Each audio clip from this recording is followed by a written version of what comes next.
Imagine this. You stand at the edge of a cliff, staring into the abyss. Below you, jagged rocks threaten annihilation, failure, humiliation, the crushing weight of defeat. Your pulse races, your breath shortens. Every instinct screams at you to step back, but then you turn around. Behind you, bathed in golden light, lies a vast, open road, success, recognition, the fulfillment of everything you've ever wanted. It should feel like salvation. Yet something inside you recoils. A whisper, colder than fear, slithers through your mind. What if you don't deserve this? What if it destroys you? And so, paralyzed, you remain trapped between the terror of falling and the deeper, more insidious dread of flying. Here's the great, unsettling question. Why does the thought of success sometimes terrify us more than failure? Failure is familiar. It's a known beast, its teeth sharp, but its growl predictable. We brace for it, rationalize it, even wear it like armor. At least I tried. But success? Success is an abyss of the unknown. It demands transformation. It rewrites your identity. It forces you to confront the most haunting question of all: who will I become if I actually get what I want? Think of the times you hesitated at the threshold of your own potential. The promotion you didn't pursue. The love you didn't confess. The dream you buried under excuses. Was it really fear of failure that held you back, or something far more sinister? What if the greatest obstacle in your life isn't your fear of falling, but your terror of rising? This is not a motivational platitude. This is a psychological trap, one woven into the fabric of human consciousness. And before you can escape it, you must first stare into its depths. Because the truth is far stranger than you've been led to believe. You tell yourself you want success, wealth, recognition, love, mastery. You chase it, fantasize about it, even suffer for it. But beneath the surface, something far more primal is at work. A subconscious resistance to your own evolution. Why? Because success is not just an achievement, it is a death. Carl Jung called it the shadow. The part of the psyche that rejects the light of our potential because it threatens the safety of who we've always been. Friedrich Nietzsche warned of the abyss. The terrifying moment when you stare into the void of your own possibility, and it stares back, demanding you become something beyond your current self. Success is disintegration. It shatters the identity you've built around struggle, mediocrity, or even suffering. It forces you to abandon the stories you've told yourself. I'm not good enough. I don't belong here. This is just how life is. But the mind clings to these stories like a life raft. Why? Because the unknown is neurologically registered as threat. Your brain, wired for survival, prefers the certainty of pain over the uncertainty of transformation. Even if your current reality is miserable, it is your misery, a known quantity. Success, on the other hand, is a leap into uncharted territory. What if you're exposed as a fraud? The imposter syndrome. What if people resent you? The tall poppy syndrome. What if you lose yourself in the process? The fear of disintegration. These are not irrational fears. They are the psyche's defense mechanisms against the existential weight of becoming. Jean-Paul Sartre called this bad faith.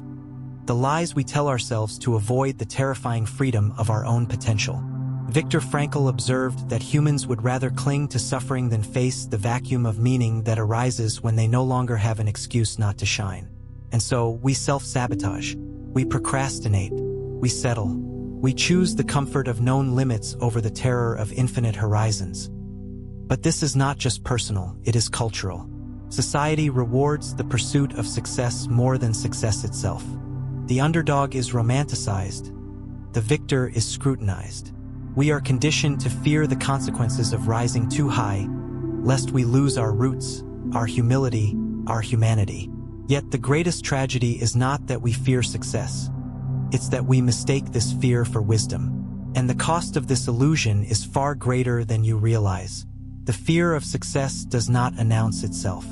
It operates in whispers, dressed as practicality, humility, even virtue.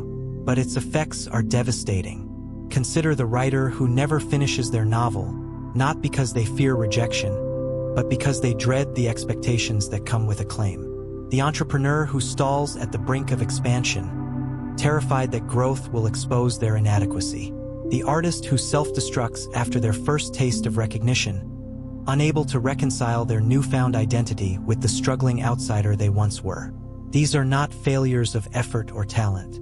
They are existential retreats, acts of self-annihilation to avoid the burden of transformation. Neurologically, This resistance is rooted in the brain's aversion to identity disruption.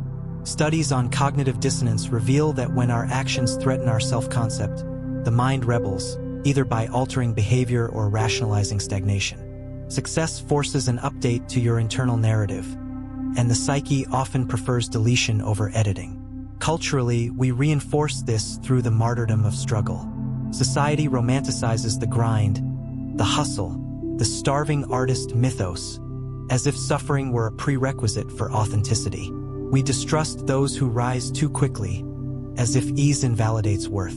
This creates an unconscious loyalty to struggle, where success feels like betrayal of your past, your peers, even your pain. But the most insidious consequence? The life not lived. You adapt to a diminished version of yourself. You mistake comfort for safety, familiarity for destiny. Over time, the dreams you once dismissed as unrealistic become ghosts, haunting you with the question, what if I had dared? The philosopher Arthur Schopenhauer argued that most men live in quiet resignation, not due to a lack of desire, but from a terror of the responsibility that desire entails. To want is to risk, to achieve is to be irrevocably changed. And so, the fear of success becomes a self-fulfilling prophecy. You avoid the unknown only to become a stranger to your own potential. But what if there is a way to step into the light, not by destroying who you were, but by reclaiming who you are? The answer lies in a rebellion against the very mechanisms of your own mind. The first law of liberation is this: you must want freedom more than you fear it. This is not about positive thinking or brute force motivation. It is an act of psychological defiance, a dismantling of the stories that have held you hostage. To escape the fear of success, you must wage war on 3 fronts. 1. Rewrite your identity. Your self-concept is not fixed, it is a narrative, and narratives can be edited. Every time you think, I'm not the kind of person who succeeds, you are rehearsing a lie. Viktor Frankl observed that between stimulus and response, there is a space, and in that space lies your power to choose. When success triggers fear, pause. Ask, what version of myself is resisting this? Is this resistance wisdom or cowardice in disguise? Begin to speak, act, and decide as if you have already crossed the threshold. Identity follows behavior, not the other way around. 2. Embrace discomfort as a compass. The fear of success is not a stop sign, it is a signal that you are nearing something real. The philosopher Soren Kierkegaard wrote that anxiety is the dizziness of freedom. The tighter you cling to the edge, the more vertigo you feel. Instead of retreating, lean into the discomfort. Let it guide you toward growth. Every time you feel the urge to self-sabotage, recognize it for what it is, the death rattle of your old self. 3. Destroy the martyr's bargain. Society rewards suffering as proof of virtue. But suffering without transcendence is just pain with a story attached. Ask yourself, have I romanticized my own limitations? Do I wear my struggles like a badge of honor because I'm afraid of what it would mean to outgrow them? Break the pact. Refuse to apologize for your ambition. 4. Adopt the already free mindset. The most radical shift is this: you do not need permission to change. Success does not happen to you, it is a choice you make, again and again, in defiance of fear. History's most transformative figures, artists, leaders, innovators, were not fearless. They simply valued their potential more than their comfort. Now, the final and most profound truth awaits. The ultimate truth, the final, most powerful realization. Here is the secret at the core of it all. The fear of success is not your enemy. It is your initiation.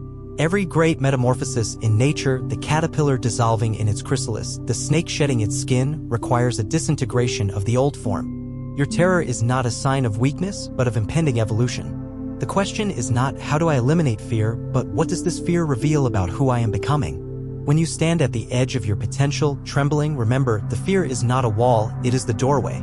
And on the other side is a version of yourself you cannot yet imagine. Now step forward. The abyss is not below you. It is within you, and it is waiting. You have spent your life believing fear was the enemy, a flaw to eliminate, a weakness to overcome. But here is the revelation that changes everything. The fear of success is not an obstacle. It is the path. Every ancient initiation ritual, every hero's journey, every profound transformation in human history follows the same arc. First, there is the call. Then, the resistance. Then, if one dares, the crossing. Your fear is not proof that you are inadequate. It is proof that you are close to something real. The alchemy of fear. The moment you feel that tightening in your chest, that voice whispering, "What if I fail?" you are standing at the threshold of what the mystics called the dark night of the soul. This is not a crisis, it is a birthing. The philosopher Alan Watts said, "The only way to make sense out of change is to plunge into it, move with it, and join the dance." Your terror is not a wall, it is the current of your own becoming. The death of the old self. Success does not happen to you. It happens through you by the annihilation of who you thought you were. This is why it feels like dying. Because it is. The person you are now cannot coexist with the person success demands you become. That is the real fear, not failure, but obliteration. But here is the secret. You are not the one being destroyed. You are the fire. The final choice. At the end of all your hesitation, all your self-sabotage, all your rationalizations, there waits a single question. Are you willing to lose yourself to find yourself? This is not motivation. This is not philosophy. This is the raw and censored truth of human potential. You are afraid of success because part of you already knows it will cost you everything. But what if that is the point? What if that is the only way? Now, the choice is yours. Step back and remain who you were. Or step forward and discover who you are. The edge is not a limit. It is the beginning. Jump.